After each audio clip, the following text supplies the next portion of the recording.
Welcome to today's deep dive.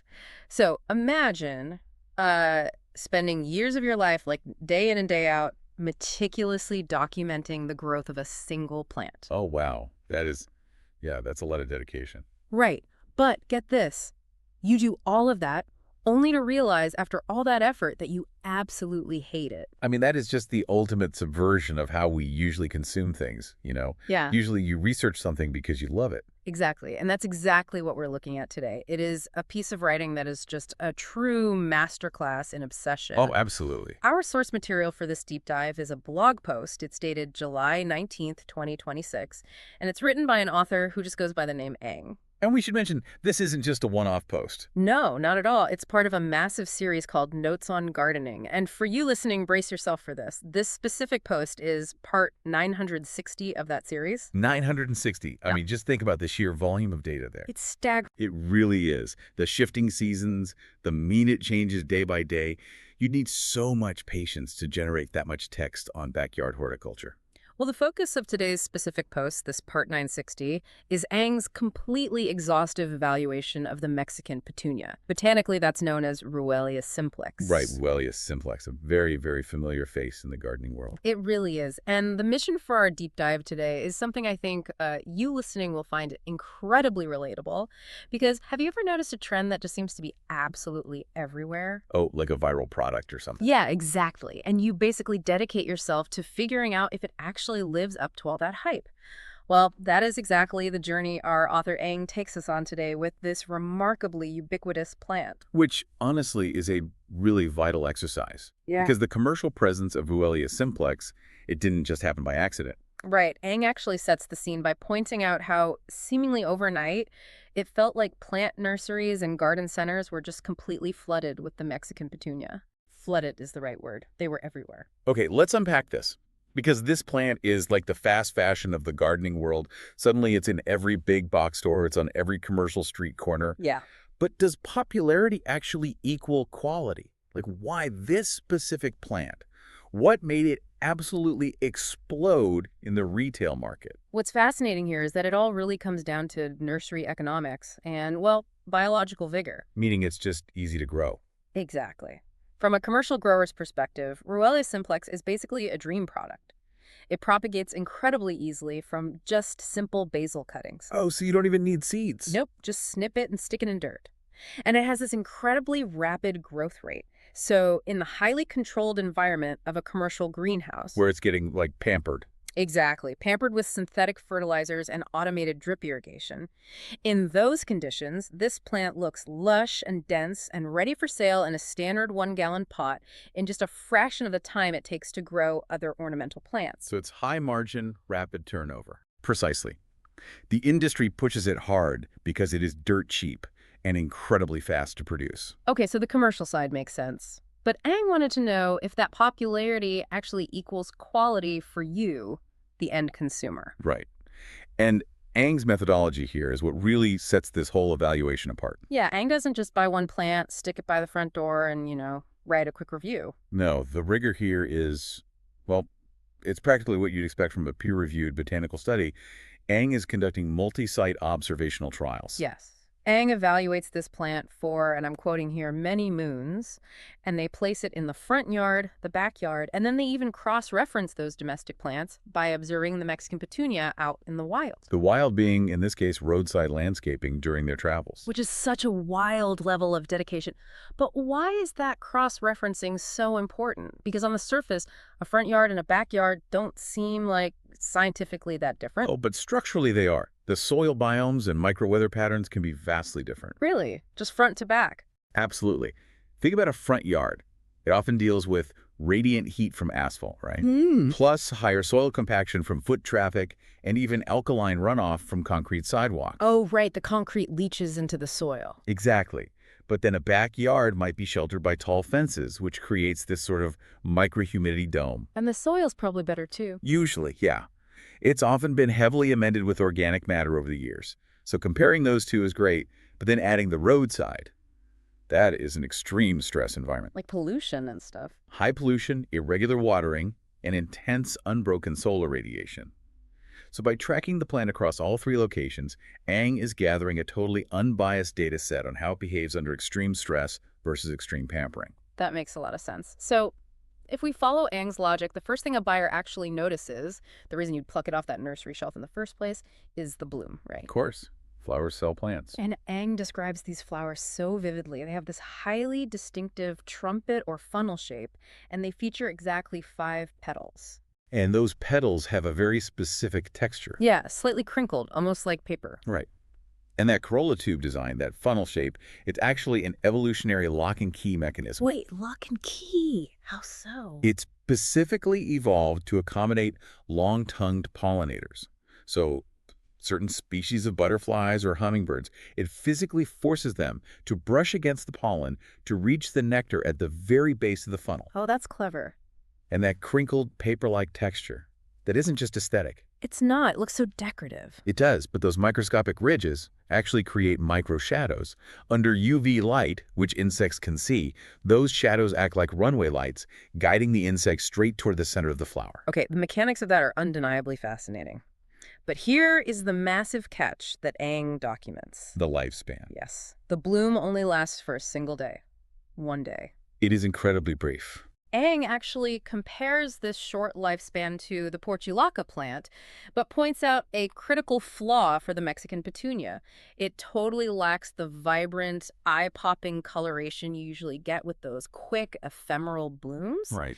So ultimately, Ang frankly admits to not being keen on these blooms at all. I mean, it's a failure of biological compensation, at least from our human aesthetic standpoint. Yeah, so what does this all mean for the gardener? Because my head goes straight to the effort to reward ratio. It feels completely broken. It really does. It's like, okay, imagine throwing a dinner party, right? And the guest of honor shows up in this super muted, boring outfit, and then they leave before the appetizers are even served. That is exactly what this plant does. Like, is a 24-hour non-vibrant bloom really worth the garden space? Right. It's taking up real estate, pulling water and nutrients. What is the point? Well, to understand the point, you have to look at the massive energy expenditure required to produce a flower in the first place. It takes that much energy. Oh, a huge amount. Maintaining petal turgidity, which just means keeping the plant cells pumped full of water so the flower stays open and structured, that is incredibly expensive for a plant's metabolism. Oh, I never thought about the water pressure part. Yeah, and producing sugary nectar is also really expensive. So a single-day bloom is essentially an extreme energy-saving strategy. Okay, so it's just being cheap. Basically, the plant puts all its metabolic resources into a hyper-condensed 24-hour window of reproductive opportunity, just crossing its fingers that a pollinator comes by. But usually, if a plant is going to pull a stunt like that, it makes the bloom impossible to miss, right? Precisely. Usually those ephemeral blooms compensate for their short lifespan with massive size or intense neon-level vibrancy or even overwhelming fragrance, just to ensure they don't miss their narrow window. But Ang observed that ruellia-simplex just fails to deliver that aesthetic payoff. Exactly. The crinkled texture is interesting up close, sure. But from a distance, without any vibrant color, a 24-hour bloom just reads as this fleeting, underwhelming blip in your landscape. Okay, so if the flower itself isn't a showstopper, the plant's popularity must stem from its vigorous, unstoppable growth habit. Right? Well, that brings us to the reputation. Yes, the heavy reputation. The Mexican petunia is supposedly this tough conqueror.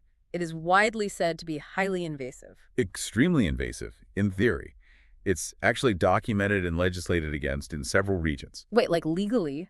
Yes, classified as a category, an invasive threat in certain subtropical climates.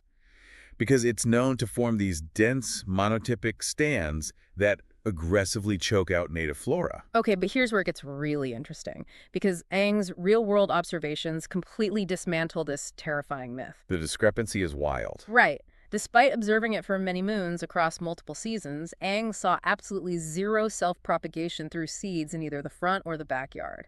Zero. None at all. So if it's not spreading by seed in a residential yard, how on earth did it get this monster reputation? Does it just spread entirely underground? Well, it actually utilizes a dual propagation mechanism, which is what makes it so formidable out in the wild. Okay, dual propagation. What's the first one? Yes, it spreads vegetatively through really aggressive underground rhizomes. So it pushes up new cark shoots feet away from the parent plant. Creeping under the lawn, basically. Exactly. But it also utilizes something called ballistockery. Ballistock rates. That sounds like ballistics. It is. It's explosive seed dispersal. The seed pods dry out, they build up immense physical tension, and then they literally pop open, flinging seeds up to 10 feet away. What? That's crazy. But wait, so why didn't Aang see a single seed propagate in their yard? Was the plant just, like, defective? No. This is where that environmental context we discussed earlier becomes so crucial. It comes down to stress-induced reproduction versus vegetative complacency. Complacency. Wait, you mean the backyard was too nice for it? Exactly. This raises an important question about how plants react to trauma. When a plant is situated in pampered residential soil, where it's getting regular irrigation, rich organic nutrients, and it lacks extreme environmental threats, it prioritizes vegetative growth. It gets lazy. In a way, yeah. It doesn't need to reproduce frantically to survive, so it redirects its energy into just making more leaves and stems. Oh, wow. But on a roadside, where it's subjected to drought, compacted soil, and intense radiant heat, the plant goes into a panic state. So it fires off the seeds? Right. It triggers an extreme survival response, firing off thousands of seeds to ensure its genetic lineage survives those harsh conditions. So Aang didn't see seeds because the domestic microclimate fundamentally altered the plant's biological priorities. That makes perfect sense. The environment completely dictates the behavior. But this pampering actually exposes a massive physical structural flaw in the plant. Oh, the flopping. Yes. Far from being a tough conqueror, Aang notes that these planted specimens actually struggled just to sustain their own upright growth. They just flop over. They really do. It's like, okay, it's like adopting this supposedly terrifying, highly aggressive guard dog based on its reputation, right? And then you bring it home and it just slumps over and naps on the porch all day, totally incapable of even standing up straight. I love that image. It's a fun analogy. But we are fundamentally misreading the plant's evolutionary strategy when we look at it that way. Wait, how? It's not that the plant is lazy or structurally defective. It's that it is operating outside of its evolutionary context. But how is falling over an evolutionary strategy? That sounds terrible. In its native habitat, which is often wetlands, riverbanks, or dense native thickets, that flopping is a deliberate mechanism to expand its territory. Really? By falling down? Yeah. When a heavy, water-gorged stem loses structural integrity and hits the wet mud, it sends out adventitious roots straight from the stem into the soil. Oh, so it essentially walks its way across the landscape by just falling over. Exactly. Furthermore, in the wild, it grows so densely that the stems naturally lean on surrounding vegetation for support. Oh, I see. So when you isolate it in a suburban garden. Right. When you isolate it in a neat, well-mulched yard without neighboring plants to line on or without wet mud to root into, that aggressive survival tactic just looks like a messy structural failure. Okay, so let's recap. We have a plant that produces a non-vibrant one-day flower. It refuses to spread in a domestic yard.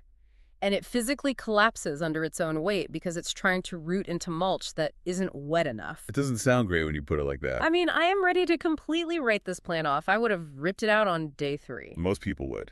But Aang doesn't do that. After all this rigorous documentation, we actually get this amazing redemption arc. Aang finds the perfect niche for it. Which really demonstrates incredible objectivity. Instead of just condemning the plant entirely, Aang isolates exactly who can benefit from its specific biological quirks. Right. Aang identifies the ideal cultivator for the Mexican Petunia. It's someone who loves perennial plants, lives in a tropical or subtropical weather climate, and most importantly, wants to provide absolute minimal care. Minimal, as in doing basically nothing. Exactly. We are talking about requiring nothing more than occasional pruning just to cut back the dead stems. It's a pragmatic concession. You know, if you have the right climate and you prioritize a zero-maintenance foliage filler over spectacular blooms, its rapid growth rate suddenly becomes an asset rather than a liability. But what about the floppiness? You still have a plant that fundamentally wants to fall over. True. Well, Aang actually devises a structural hack to solve this. They provide a very specific layout recommendation. You have to plant them in a cluster using either a round or rectangular pot. A container is key. Yeah, according to Aang's photos and notes, this yields the absolute best foliage and arrangement. Because it's a brilliant manipulation of the plant's biomechanics. I really had to think about this one when I read it because, wait, if they can't stand upright on their own, clustering them tightly in a pot is basically forcing them to hold each other up. Yeah. It's like a botanical trust fall. You have a bunch of stems that are individually weak, but collectively, contained by the walls of the pot, they suddenly work. Botanical trust fall is such a perfect way to visualize the mechanics of it. By packing them into a tight container, Ang is essentially artificially recreating the dense, monotypic stands the plant naturally forms in the wild. So the pot basically acts as the surrounding ecosystem. Exactly. The rigid geometric walls of the round or rectangular pot replace the surrounding native vegetation they would normally lean on out in the wetlands. But, it actually goes beyond just physical support. It does. Yeah, clustering them tightly actually alters the microbiome within the pot itself. Wait, how so? Well, when you pack the foliage together, it physically shades the root zone, which drastically reduces soil evaporation. Oh, keeping it wet. Right. And it also traps transpiration, which is the moisture the leaves release into the air, Yeah. creating this localized humidity dome right around the plant. Which goes back to what we were talking about earlier. Exactly. This helps maintain that critical turgor pressure in the stems, keeping them slightly more rigid than they would be if they were just planted sparsely in an open, windy yard. So it's not just a visual trick. Ang is physically changing the environment to support the plant's architecture. Yes, and visually, it compounds the aesthetic weight too. A single stem slumping over with one crinkled flower looks incredibly underwhelming. Just sad, really. Yeah, sad. But a dense, highly structured cluster, forced upright. Suddenly it looks intentional and lush.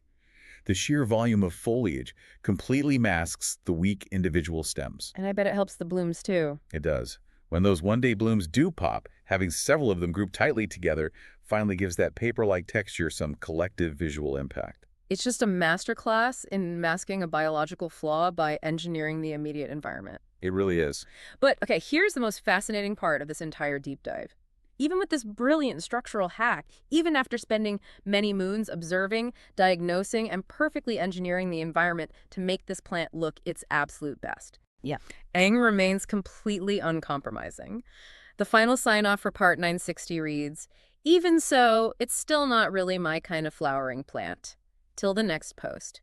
Yours truly, Ang." That conclusion, that is the very definition of empirical detachment. It really is. And for you listening, this deep dive serves as a fantastic reminder regarding how we navigate the massive commercial trends constantly pushed on us. Absolutely. Just because a trend absolutely floods the market, whether it's a specific plant or a piece of tech or a lifestyle thing, it doesn't mean you have to adopt it. They don't owe it anything. Exactly. It's okay to evaluate something popular, rigorously figure out exactly the mechanics of how it works, find its absolute best possible use case, and then simply decide it just isn't for you. And, that leaves us with a highly philosophical question to ponder, building directly on Ang's behavior. I like where this is going. Consider the sheer magnitude of what we just discussed. Ang observed ruellia-simplex for many moons, across front yards, backyards, and highway roadsides. So much time. They analyzed the energetic failure of its blooms, they dismantled its invasive reputation through environmental context, and they engineered a precise botanical solution for its structural collapse.